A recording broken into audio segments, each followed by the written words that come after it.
어리석은 자의 우직함이 세상을 조금씩 바꿔간다는 경구가 있습니다. 아주 작은 노력이라도 일련의 시간은 우리를 성장시킬 거라고 믿습니다. 시와 삶의 이야기입니다.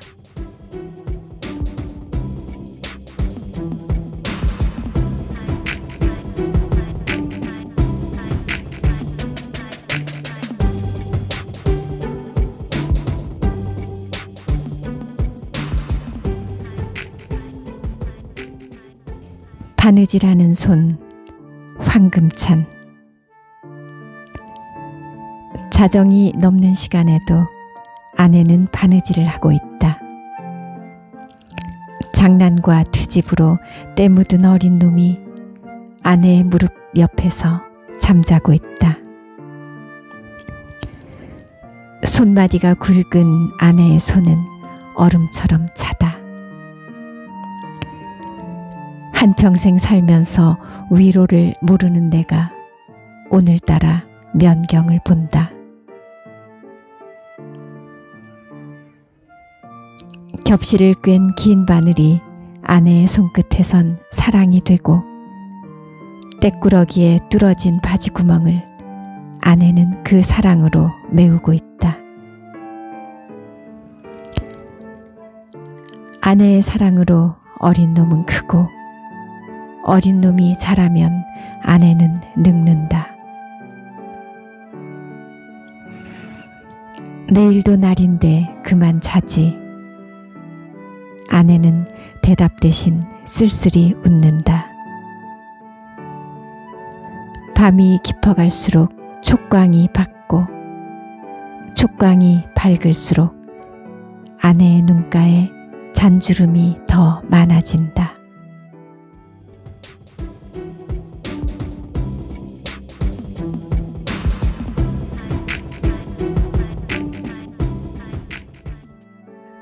다시는 하지 않았으면 좋겠다 생각했던 방사선 치료를 선뜻 받아들였다. 그게 3회든 5회든 상관이 없다.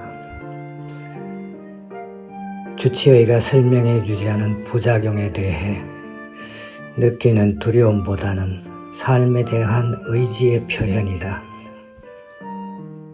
방사선 치료는 인간 불고기를 구워내는 것이다. 몸서리 치도록 듣기 싫은 얘기다. 제자인 치과의사는 말했다. 방사선 치료는 치아를 더 이상 손을 못 쓰게 망가뜨린답니다. 들리는 얘기는 모두가 부정적이다. 이번에는 주치의가 아예 공언을 했다. 부위가 식도와 붙어 있어서 식도가 아플 겁니다. 2주 동안 아프고 한 달 후면 괜찮아질 겁니다. 두렵다. 식도가 아프면 식사가 얼마나 힘들까. 식사가 부실하면 분명 체중이 줄어들 텐데. 그걸 알면서도 받아들일 수밖에 없다는 건 다른 방법이 없다는 것이기도 하다. 방사선을 조사할 적당한 위치를 CT를 통해 확인하고 치료할 날짜를 기다리고 있다. 이걸 끝으로 완치될 것이라는 희망과 어떻게 견딜까 하는 두려움이 힘들게 하지만 잘 견뎌낼 거라는 확신이 두려움을 잊게 한다. 그것보다 몇 곱이나 더한 고통도 견뎌냈으니까. 나로 인해 나만큼이나 힘들어하는 가족들과 나를 지켜주기 위해 애쓰는 나의 천사들을 위함이다. 또한 그들을 실망시킨다는 건 어떤 고통보다 더 견디기 힘드니까. 새해를 맞은 지 벌써 보름이 훌쩍 지났다. 내일은 또 한파와 함께 내일의 푸른 하늘을 볼 수 있겠지.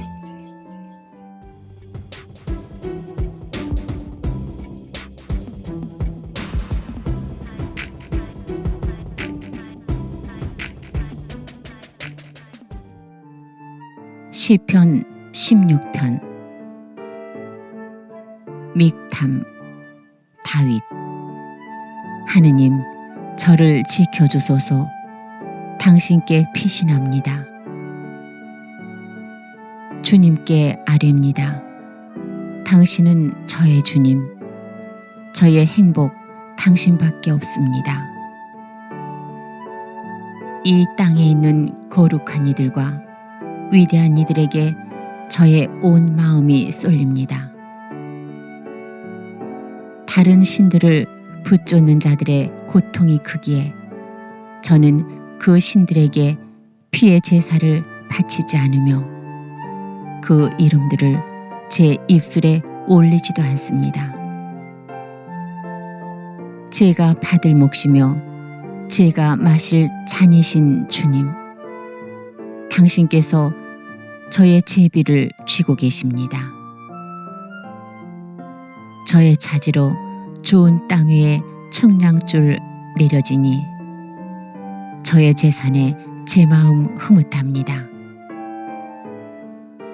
저를 타일러 주시는 주님을 찬미하니 밤에도 제 양심이 저를 일깨웁니다. 언제나 주님을 제 앞에 모시어 당신께서 제 오른쪽에 계시니 저는 흔들리지 않으리이다. 그러기에 제 마음 기뻐하고 제 영혼이 뛰놀며 제 육신마저 편안히 쉬리이다. 당신께서는 제 영혼을 저승에 버려두지 않으시고 당신께 충실한 이는 구렁을 안이 보게 하십니다. 당신께서 저에게 생명의 길을 가르치시니 당신 면전에서 넘치는 기쁨을, 당신 오른쪽에서 길이 평안을 누리리이다.